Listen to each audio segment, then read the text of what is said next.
Welcome to AGAPE Social Justice, where we focus on love, truth, and justice.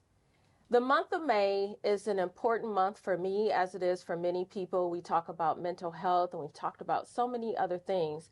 But something that might be new to our community is talking about AAPI, and that's the Asian American and Pacific Islander Heritage Month.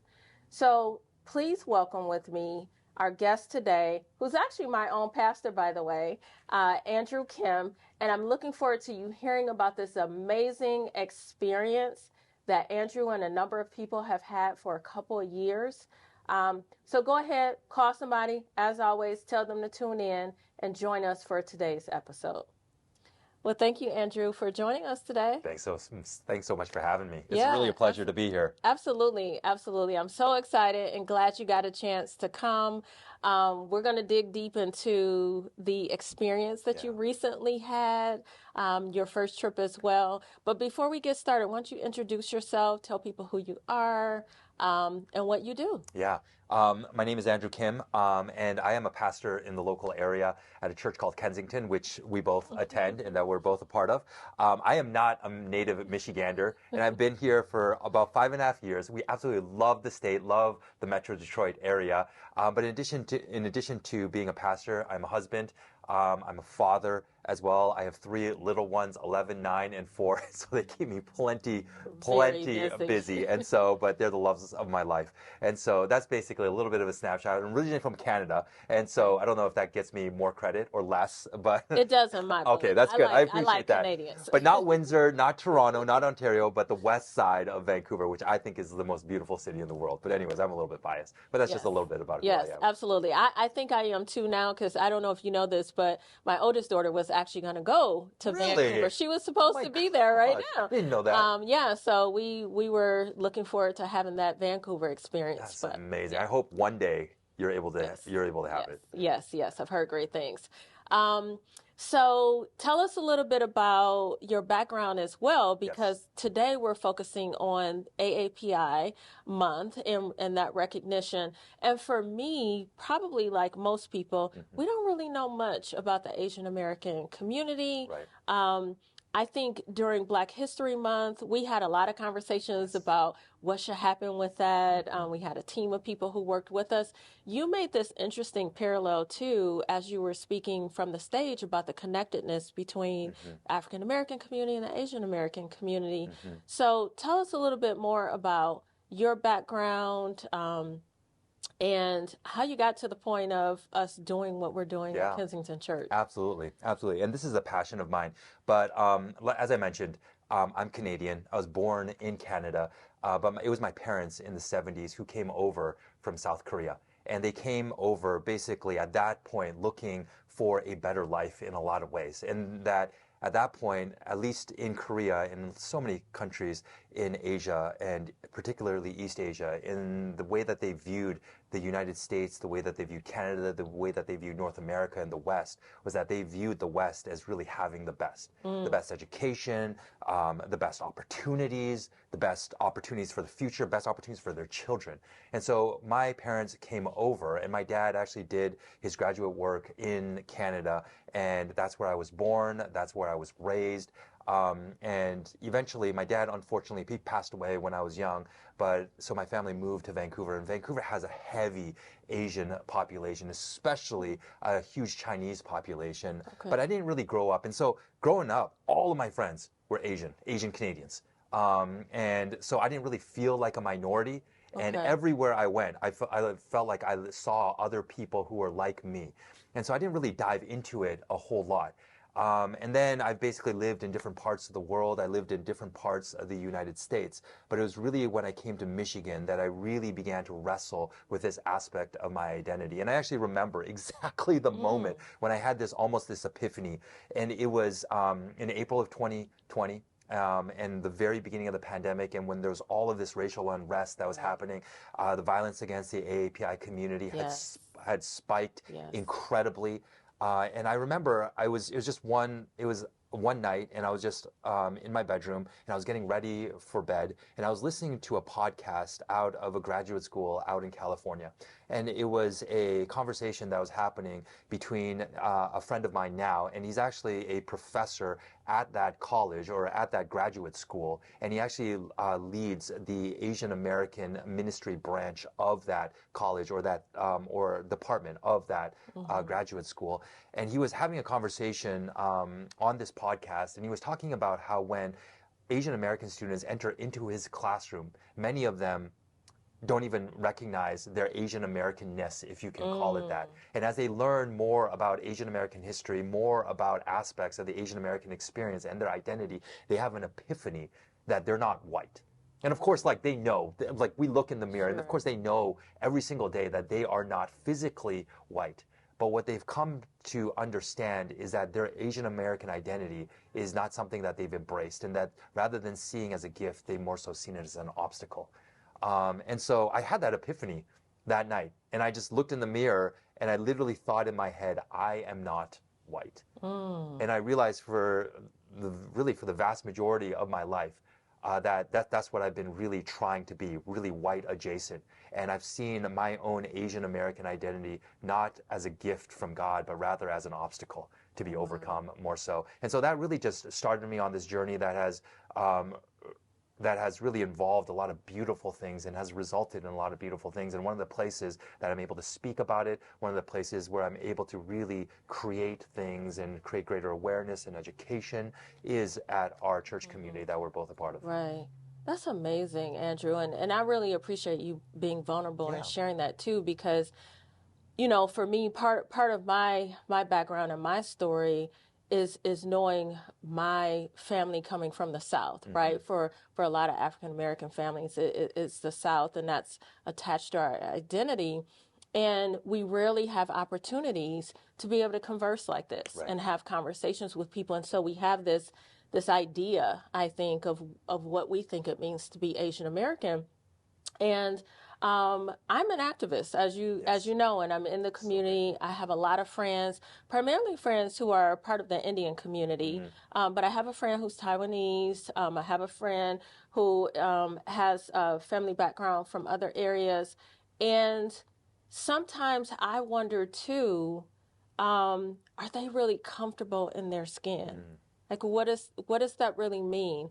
And in the activist community, I hear a lot of people say, well, I mean, you've heard the phrase almost like the tokenism that's attached to the Asian American community.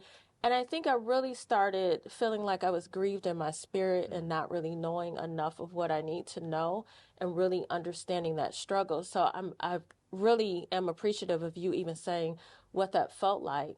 So when you look in the mirror and you have this epiphany, what do you do after that? Like, I mean, you know what I'm saying? Like, what do you do? What happens at that point? And that's fantastic, because that's a question that I had to ask myself. And I'm thinking, who am I?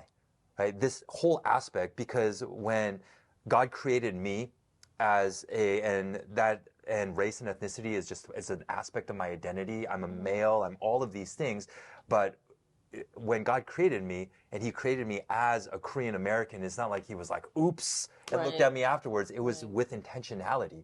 And that's a huge aspect of who I am. And I came to realize I don't know that aspect of me because I've been suppressing it for so long, trying to ignore it for so long, and in some ways, maybe even embarrassed of it to a certain degree. And so I really decided to press into it. And I said to myself, I need to learn more, because nobody taught me anything about the Asian American experience. I didn't know anything about Asian American history. And one of the aspects is because I grew up in Canada, but nevertheless, it's not like I was educated in terms of what it means to be an Asian Canadian either. And so coming to the United States in my 20s, I knew very, very little about the history and aspects of Asian American identity. And so I just jumped headfirst into that. And I just started learning, reading books, watching documentaries, and just listening to podcasts, having conversations with other people, just reaching out to people in the Asian American community and just asking questions and asking about their journey. And that really just sparked. And really, one of the beautiful things is as I began to take one step, another door would open. As I took another step, another door would open. And it just kept on going. And people who are in the Asian American community who have been on this journey for a long time, pioneers, people who know so much and are so knowledgeable, and who I would view as titans and as leaders in this community, I would just simply reach out to them and say, can we have a conversation? And I would think, you know what, they're probably way too busy. These people are important people. But every single time they would say yes. And they would be so kind to be able to just to give me an hour on Zoom or over the phone. And I learned so much. And like I said, it was just one step after another step, and just doors have opened. And it's just really been like, hey, what's the next thing? And then I know that something else will happen after that as well. Right. So that's sort of been the journey a little bit. I want you to walk us through some of what you experienced, but you said something that kind of struck me, and that is that you were embarrassed. And I think for our listening audience, some people are probably going to wonder, what does that mean? Right. Because honestly, for us, and I know sometimes there's stereotypes that the Asian American community doesn't want perpetuated, but the way we view the Asian American community is so positive in terms of the focus on family and education and all this beauty that's a part of the culture. And so unpack that for me a little bit in terms of what's the embarrassment piece. Right. And I think I have certain memories that I have growing up that almost made me want to just hide that aspect and aspects of the culture of who I am. And even though I grew up in Vancouver, like I said, a huge Asian population, at the same time, still, it was still a predominantly white, Western context. And so certain things were, like I have a memory of when I remember one of the first times that I brought just leftovers to school, just like any kid would do in elementary school, and it was just Korean food from dinner before. And I remember I opened it up, and obviously there are distinct smells, it looks different, and all of that. And so I remember when I opened it up, people would look at it, and a number of people said, "Ew, what is that? That smells disgusting. That looks disgusting." And it's just kids being kids, right? Because it's different than what they know, what they grew up with. But what that communicated to me is that food is such a huge aspect of culture. And it was almost a rejection of who I am. And it was just saying, hey, you know what, don't bring that, because that is not quote unquote normal. And so these aspects, whether it was food, whether it was different traditions, it was almost communicating to me that is not welcome here, because that is not the norm. And those different aspects of who you are just simply not welcome. And so that was just one example, but all of these things just continuing to compound upon themselves. I was just basically like, these aspects of who I am, like I don't want to bring them out, because nobody wants to be rejected. Nobody wants to be told, especially as a child, you're not normal, because the whole goal is to fit in. Right. And I didn't fit in, and there were aspects of me that I knew that were not potentially welcome and would not fit in to the white Western context. Sure. I'm so glad you shared that, because sometimes when I talk to people about DEI work, there are people who get offended when we say, let's bring food. They feel like it's almost like, patronizing in a way, like, oh, let's just have an event and we'll bring, whatever. But what you said is so important, because until we begin to understand what's a part of someone's everyday life, and maybe even a traditional meal, right? That's a part of a culture that we also need to learn and value and appreciate. Food is very important. It's very important. It's very important, and we minimize that, I think, far too often.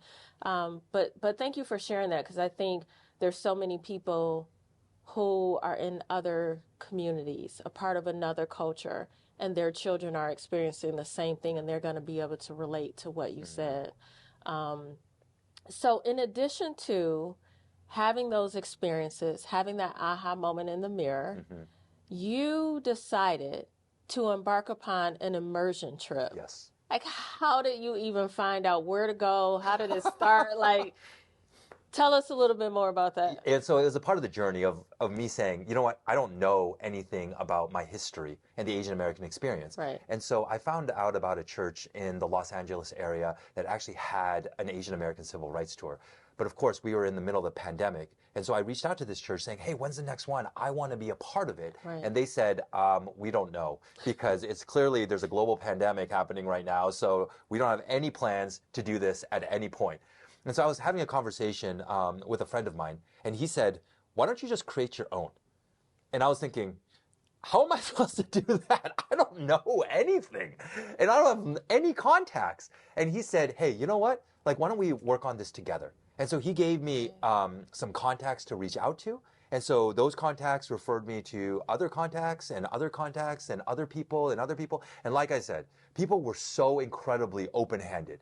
And they said, hey, you know what? You should talk to this person. Let me connect you. And you should really think about doing this. And so it took some time, and it took a lot of conversations, and it took a lot of just me just doing some research and learning more. But that journey was beautiful. And so I put something together in just a handful of months. And a friend of mine and I remember in August of 2021, we went out to California for the very first time.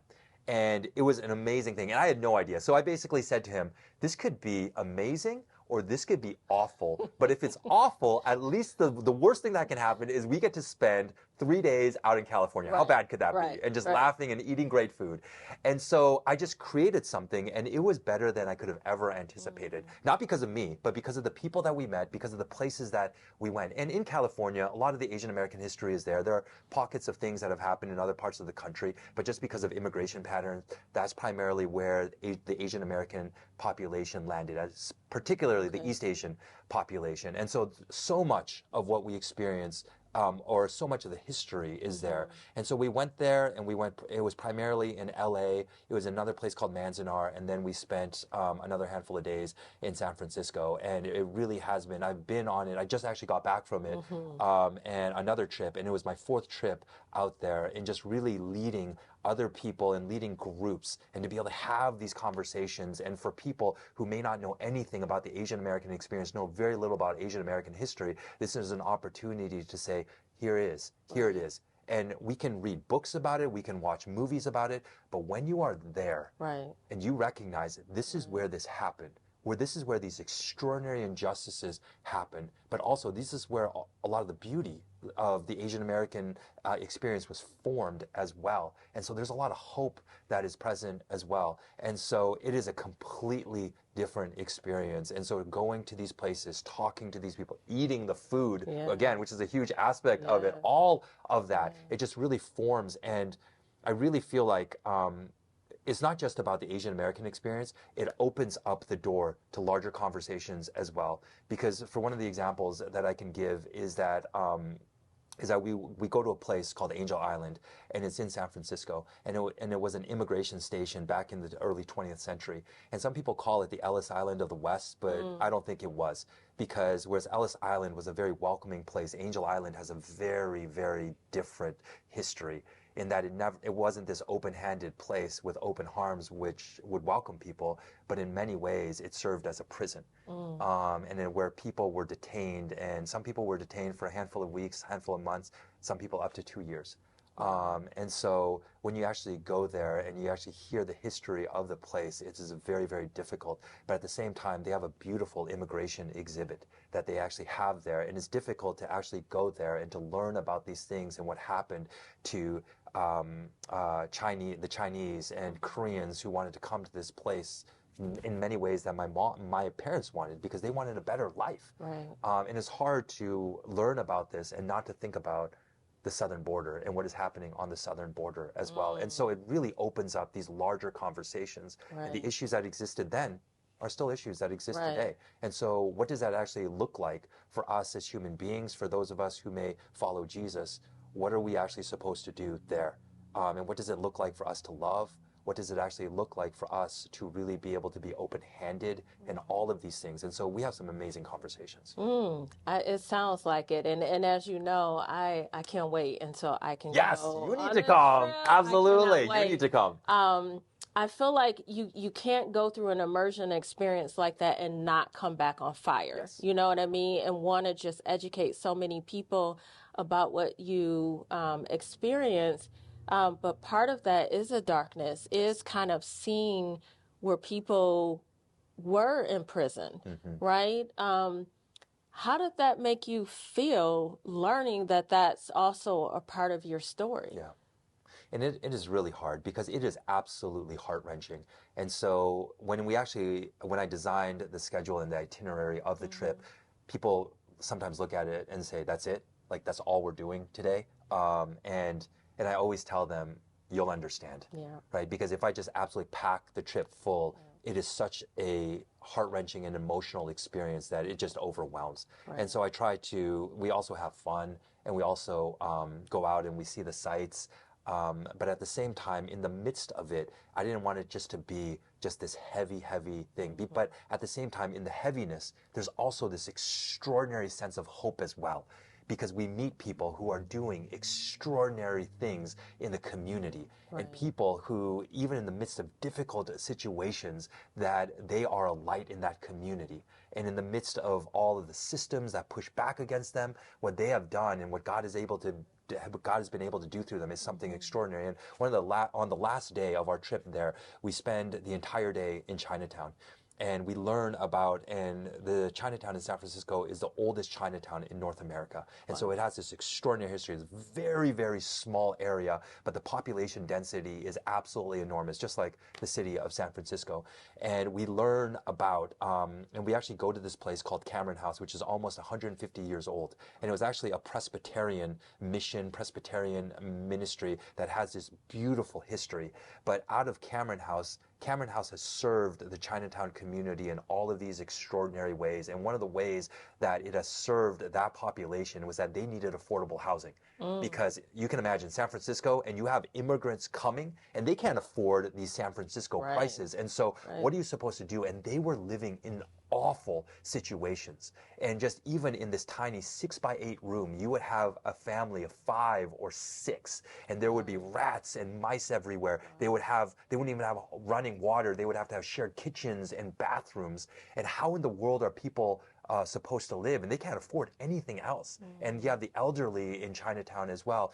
And so what they did was that in the midst of everything that was going on, and you have systemic racism and all of these things happening, is that this community rose up there. Leaders rose up there, and they fought against, and they raised their voices. And this is also where other voices came in as well, where the African American community also came alongside of the Chinese American, the Asian American community, and together they were actually able to have something pass where they were able to create this incredible affordable housing unit in Chinatown that still exists today, and that has served who knows how many people. And so it is really, really beautiful. So in the midst of like heartbreak that could actually happen, you have these incredible stories of hope. Oh, I love it. That is an incredible story of hope. I almost feel like I need to see the image of that building. Like you will when you come. You will when you come. Light. Like this is the hope that we have. Yes. And in the midst of that, to have something still standing today, where I think as brothers and sisters, we can go together and go to a place like this and say, hey, we have a shared history. Let me tell you about that. And then let's talk about how that translates to 2023, right? How do we lock arms? How do we work together to get this done? And one of the beautiful things that I feel like you've done at Kensington Church is create affinity groups so that we can do just that. I had an opportunity to attend I think maybe your second or third affinity group meeting with the Asian American community. And it was really a blessing for me to be able to sit and just kind of be able to take in the variety of perspectives and the different lived experiences, and be able to, I think, kind of turn off my brain, because oftentimes, like, sometimes I feel like the African American community and sometimes maybe the Jewish community can be the loudest voices that kind of raise up, that people learn about in school. You don't necessarily hear about the other stories. And I felt that there was this beauty in like this quietness and this awakening that I kind of felt like I even saw, in people who were sitting there, and I saw the empowerment that you were giving, right? In my school community as an education advocate, I've mentioned this to you before, I have parents who come to me and say, hey, I don't know what to do because the Asian American community, that's not really part of our culture to step up and kind of call out the school system, right? And what do we do? And I see this beautiful manifestation that you're leading and giving people voice and saying, hey, you are a beautiful creation, of God. No more hiding, right? No more hiding. Let's look in the mirror and let's embrace that. Right. What do you want to say as a pastor, as now I see you as a leader, right, in this movement and empowering people to love themselves and who they are? What would you say to our listening audience? What would be your final words? Yeah, absolutely. I think who we are is a gift. And our identity is a gift in that we have been created so uniquely by God in terms of all the aspects of who we are. And unfortunately, our culture says this is what is acceptable, this is what is normal. And if you are outside of that, that is not acceptable. And you need to hide that because nobody, and like I said, nobody likes to be rejected. But truly, I feel like for us to really be able to embrace who God has created us to be, that frees us to be able to go out and to do what He's really created us to do, which will result in a more beautiful world. But at the same time, it requires other people to come alongside of us as well, because this work is just simply too hard. And that's why I love the fact that I'm not in this alone, you're not in this alone, and the fact that we can link arms together and we can link arms with other people, extraordinary leaders who have gone ahead of us and trailblazed and pioneered, and we can learn from them, we can link arms with them and other emerging leaders who are coming up. And so I love that aspect about who we are, that we do not have to do this alone. But at the same time, I love it when I see people who, and myself as well, who are on the journey, and as we continue to know more of who we are set free. And I feel like that is so incredible, because ultimately that as we do this, that I'm like, as we step into our identity, it's not just us who are impacted, but other people as well. And I just look at even my kids, and like, I never had somebody who is able to guide me. And I look at my kids and I'm like, hey, you know what? Like, I want to be able to teach you about, and so that you can fully embrace who you are. Because society will look at you in a certain way and you'll have certain feelings in certain spaces, but I want you to truly understand who God has created you to be, so you could be set free to do what He's called you to do.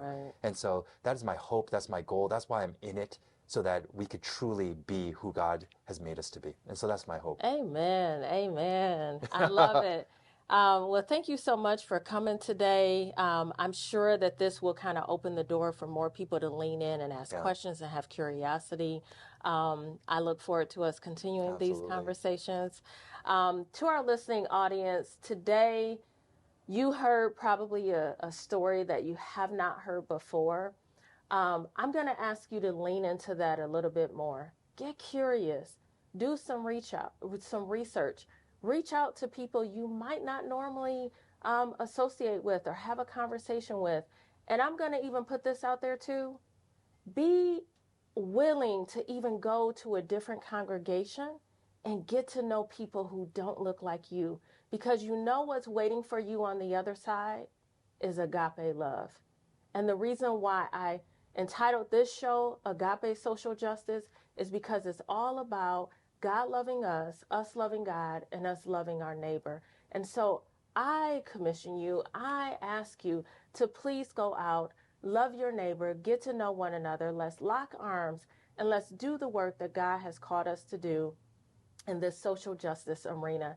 And until next time, we love you and we'll see you then.